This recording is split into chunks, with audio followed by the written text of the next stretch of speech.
আমন্ত্রণ জানাচ্ছি গণিতের আরও একটি ক্লাসে। আজকের ক্লাসে আমরা আলোচনা করব ঢাকা বোর্ড 2022 এই প্রশ্নটি নিয়ে।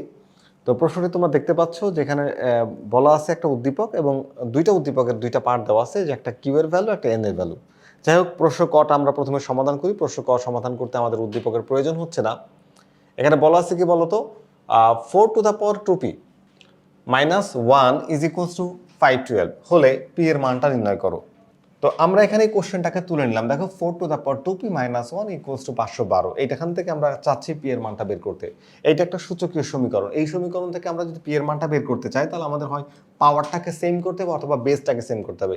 এখানে দেখতে পাচ্ছ পিটা আছে পাওয়ারে, তো ওই পাশে কিন্তু পাওয়ারে কোনো পি নাই, তো আমরা পাওয়ারটাকে মিলাতে পারবো না, তাহলে আমাদের বেসটাকে মিলাতে হবে। তো আমরা এক কাজ করতে পারি, এখানে 2 তো 4 আর এখানে আছে কত 512। দেখো 512 2 এর উপর পাওয়ার 9 দিলে 512 হয়, কিন্তু 4 এর উপর পাওয়ার দিয়ে 512 লেখাটা মুশকিল। এই জন্য আমরা কি করব, দুই পাশের বেস মেলানোর জন্য এখানেও দিব 2 এবং 2 এর উপর স্কোয়ার দিলে কিন্তু 4 হয়, তুমি জানো। আর এখানে আমরা কি করতে পারি, এর উপর আমরা লিখতে পারি হচ্ছে তোমার 2p - 1 লেখা যায়। আবার তোমরা চাইলে ব্র্যাকেটটাকে এভাবেও দিতে পারো, সমস্যা নাই, এভাবেও দিতে পারো। = 512 না লিখে 2 এর উপর পাওয়ার 9 দেওয়া যায়। এখন কি করা যায় বলো তো, দুই পাশের বেস কিন্তু সেম, এই যে 2 আর এই যে 2, দুই পাশ থেকে এই বেস কিন্তু বাদ দেওয়া যায়।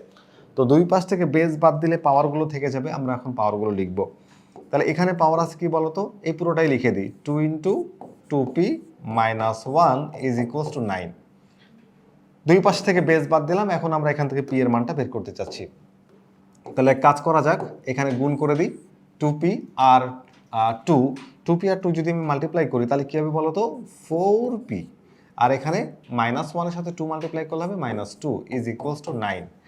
এই যে -2 যদি আমি একটা সাইড চেঞ্জ করি, পক্ষান্তর করি, -2 কী হয়ে যাবে বলো তো, প্লাস হয়ে যাবে। তো -2কে যদি তুমি ওই পাশে পাঠিয়ে দাও, তাহলে 4p = 9 + 2। তো 9 + 2 কত হচ্ছে, 11, তাই না? তাহলে 4p = 11। এখন আমি তো চাচ্ছি পি এর ভ্যালু বের করতে। তো পি এর সাথে কি আছে বলো তো, আছে 4। এই 4টা পি এর সাথে গুণ আকারে আছে। কিভাবে আছে, গুণ আকারে। ওই পাশে পাঠালে কি হয়ে যাবে, ভাগ। তাহলে আমরা লিখতে পারি সুতরাং পি = 11/4। বলা হয়েছে কি যে এই সমীকরণ থেকে পি এর মানটা নির্ণয় করো। দেখো আমরা পি এর মানটা বের করে ফেলেছি। এটাই হচ্ছে আমাদের এই কোশ্চেনের অ্যান্সার। আমরা যদি পরের প্রশ্নটি দেখি, দেখো পরের প্রশ্নে বলা হয়েছে কি, উদ্দীপকের অংশটা দেখো, কিউ সমান 10 log x + 10 log x - 3। এটা হচ্ছে কিউ এর ভ্যালু। আর আমার এই কোশ্চেনের জন্য, অর্থাৎ প্রশ্ন ক্ষয়ের জন্য বলা হয়েছে কি যে q = 1। তাহলে কিউ দুইটাই কিউ এর ভ্যালু। তাহলে কিউ যদি হয় এই সমীকরণটা, যে এই যে রাশিটা 10 log x + 10 log x - 3, আর এখানে কিউ সমান 1, তার মানে এটা সমান 1 লিখে একটা সমীকরণ তৈরি করা যায়। দেখো আমরা আমাদের যে প্রয়োজনীয় তথ্যগুলো প্রশ্নে দেওয়া ছিল এটা, আর প্রশ্নে বলা হয়েছে কিউ = 1।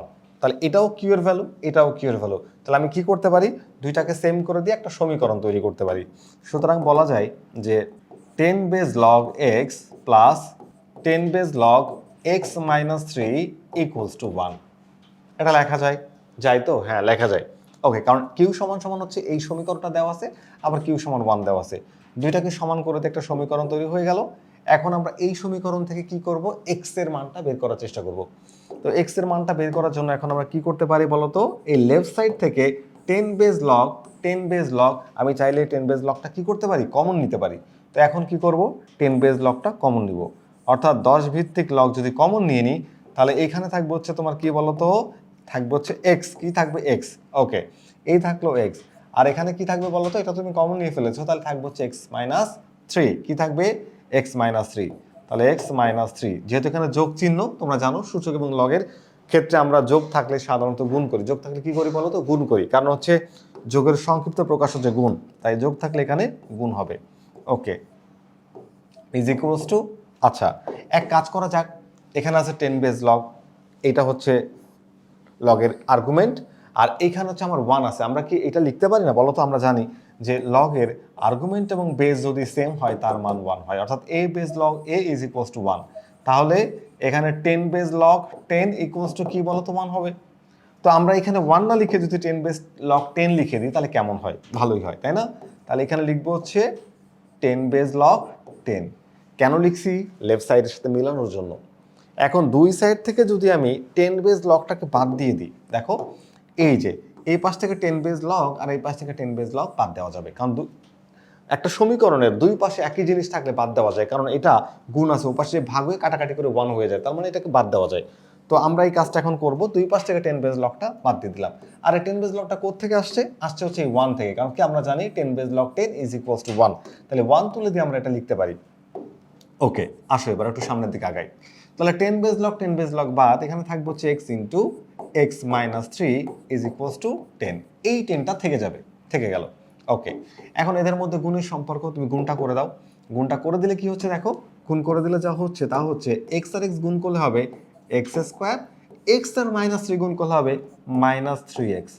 আর এই যে 10টা ও আছে হচ্ছে ডান পাশে রাইট সাইডে, ওকে যদি আমি লেফট সাইডে নিয়ে আসছি ওটা কি হয়ে যায় বলো তো, ওইটা হয়ে যায় মাইনাস, ও পজিটিভ থেকে নেগেটিভ হয়ে যাবে। 10 রাইট সাইডে কিছু না থাকে একটা 0 দিয়ে দাও, একটা সমীকরণ হয়ে গেল। আদর্শ সমীকরণ বুঝতে পারছো এখন? এই সমীকরণ থেকে আমরা x এর মানটা বের করতে চাচ্ছি। দেখতেই পাচ্ছ এটা একটা মিডল টার্ম ব্রেকিং, আমরা মিডল টার্ম ব্রেকিং করব। এখানে 3 আর 10 আর এখানে আছে 1, এক্স স্কোয়ারের কোএফিসিয়েন্ট হচ্ছে 1, 1 ইন্টু 10 10। তাহলে এই 3x কে এমন দুইটা সংখ্যা দিয়ে আমাদের ভাগ করতে হবে, দুটো সংখ্যায় ভেঙে ফেলতে হবে। মিডল টার্ম ব্রেকিং মানে মধ্যের যে রাশিটাকে ভেঙে ফেলি এবং দুইটা সংখ্যাতে ভাঙবো, তাদের যেন যোগ বিয়োগ করার পরে এটাই থাকে এবং তাদের গুণফল যেন এই সংখ্যা আর এর সহগের গুণফলের সমান হয়। তাহলে দেখো তো আছে কত 10, আমরা যদি 5 দ্বিগুণা 10 লিখি কেমন হয়, তাহলে কিন্তু আমার 5 আর এখানে খেয়াল করো যে x square minus 5x plus হলো 2x, দেখো 5 দুগুণা 10, এই হচ্ছে 10 এবং প্লাসে মাইনাসে মাইনাস, 5 থেকে 2 বাদ দিলে মাইনাস 3 থাকবে, আর এখানে তুমি তাহলে প্লাস 10 লিখতে পারো ইজ ইকুয়ালস টু 0। এখন একটু সামনে আসি, প্রথম পার্ট থেকে অর্থাৎ প্রথম পোর্শন থেকে আমরা কি করতে পারি, এই দুইটা পদের মধ্যে, এই দুইটা টার্মের মধ্যে এক্স হচ্ছে কমন, কি কমন? X common. তাহলে এইখান থেকে আমরা চাইলে একটা এক্স কমন নিতে পারি। এক্স যদি কমন নিই তাহলে এক্স মাইনাস 5 এখানে থাকে, আর এই দুইটা টার্মের মধ্যে আমাদের এখানটা মাইনাস ছিল, এই দুইটা টার্মের মধ্যে আমাদের কি কমন যায় বলো তো, এখানে যাই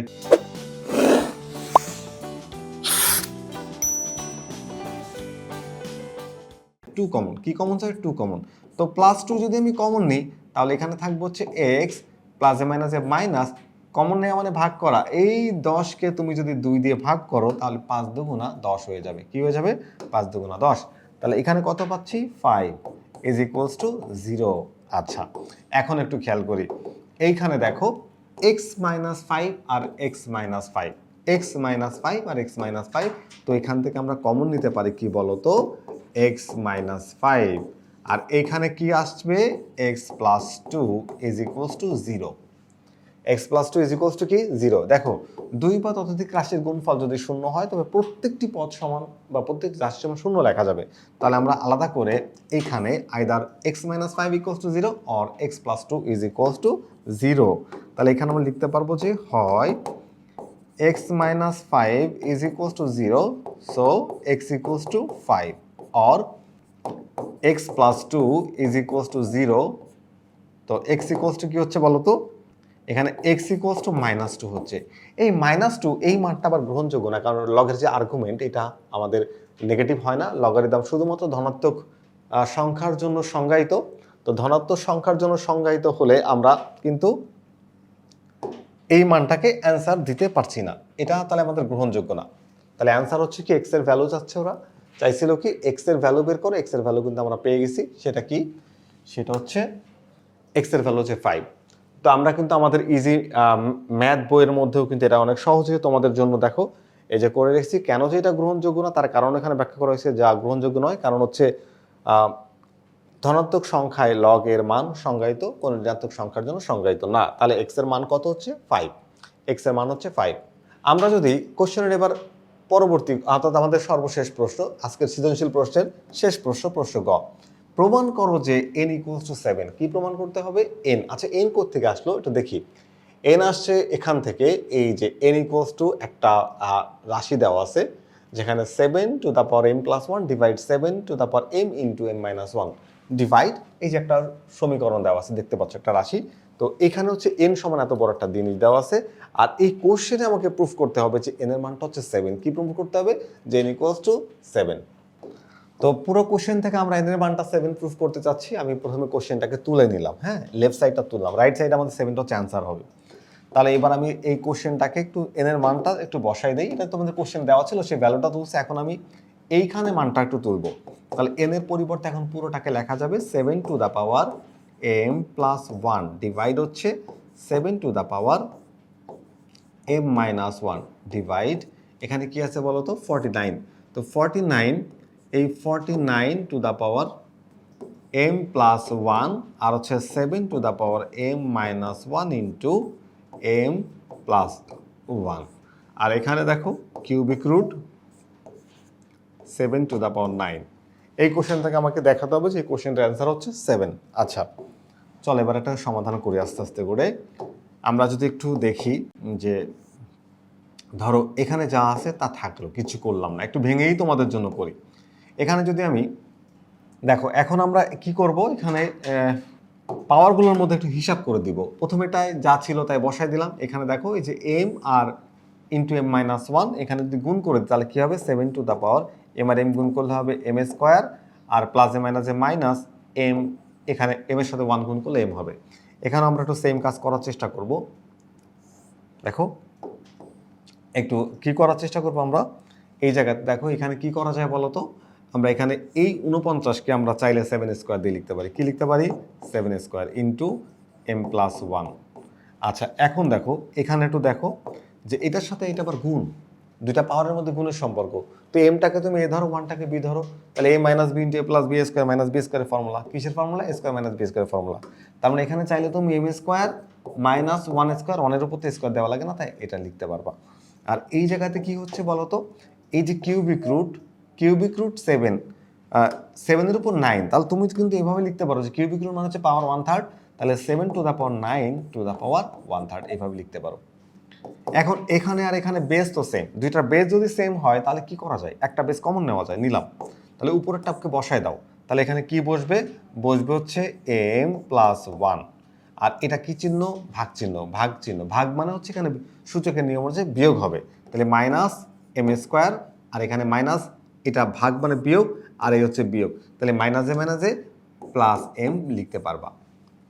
আসো এই ভাগ চিহ্নটা দাও। এখানেও এক কাজ করো, এখানে তুমি 7 এবং 7 দুইটা বেস সেম হলে একটা বেস কমন নিতে পারো, তো নিলাম হচ্ছে 7।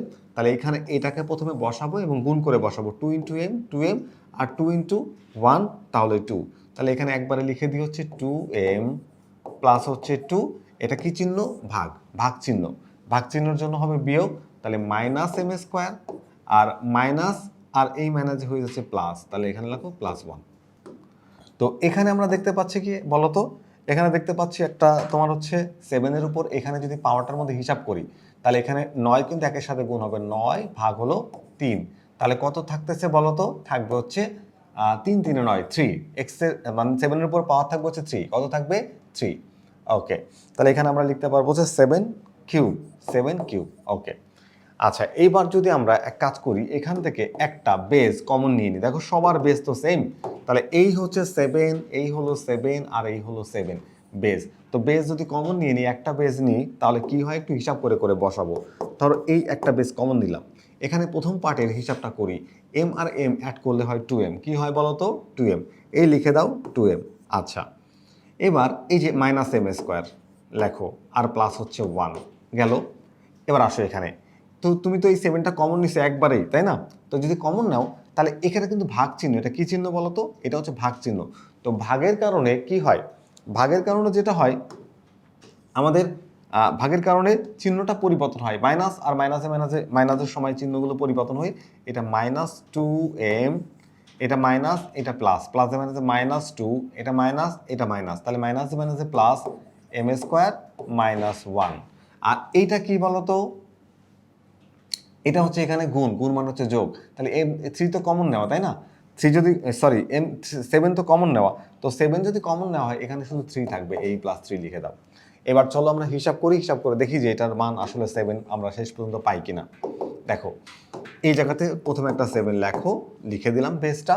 এই যে 2m পজিটিভ আর এখানকার 2m নেগেটিভ কাটা যায়, গেল কাটা, এম স্কোয়ার প্লাস আর এম স্কোয়ার মাইনাস, এই মাইনাস আর প্লাস মিলে কাটা যায়। এবার দেখো এই যে +1 আর এই যে দেখো -2 আর এই -1 মিলে -3 আর +3 কাটা যায়, তাহলে একটা মাত্র 1 থাকে। কি থাকে? 7-এর উপর পাওয়ার শুধুমাত্র একটা 1 থাকে। সব কিছু কাটাকাটি করে কি হয়, 7-এর উপর পাওয়ার থাকে হচ্ছে 1। আর 7-এর উপর পাওয়ার 1 হলে সেটা তো 7ই হবে, এবং এইটাই আমাদের রাইট সাইড। কোশ্চেনে বলা হয়েছে যে প্রমাণ করো যে এই টোটাল মানটা হচ্ছে রাইট সাইড। একদম সহজ করে আমি তোমাদের জন্য এটা প্রমাণ করার চেষ্টা করলাম। তোমরা আশা করি বুঝতে পেরেছো। প্রথমে কোশ্চেনটাকে তোলো, তারপরে এদের যে পাওয়ারটাকে হিসাব করে দাও, ভাগ গুণের যে কাজ আছে সেগুলো করে দাও, দেখবা যে তোমার অ্যান্সারটা মিলে গেছে। তো আমরা ইজি হায়ার ম্যাথ বইতেও এটাকে করা হয়েছে, একটু একই প্রশ্ন একই রকম উত্তর, আমরা জাস্ট এখানে ভাগটাকে কি করা হয়েছে গুণ দিয়ে একটু উল্টে দিয়ে হিসাবটা করলাম। আর আমি এখানে সরাসরি কমন নিয়ে ফেলেছি, তো আমি চেষ্টা করেছি একটু ভেঙে তোমাদের সহজ করে বোঝানোর, অ্যান্সারটা আলটিমেটলি একই আসছে। তো আশা করি তোমরা এই যে আজকের যে প্রশ্নটি ছিল ঢাকা বোর্ড 2022, এই প্রশ্নটি তোমরা বুঝতে পেরেছো। পরবর্তীতে আবারও ফিরে আসবো নতুন কোনো গাণিতিক সমস্যা নিয়ে, ততক্ষণ পর্যন্ত ভালো থাকো, আল্লাহ হাফেজ।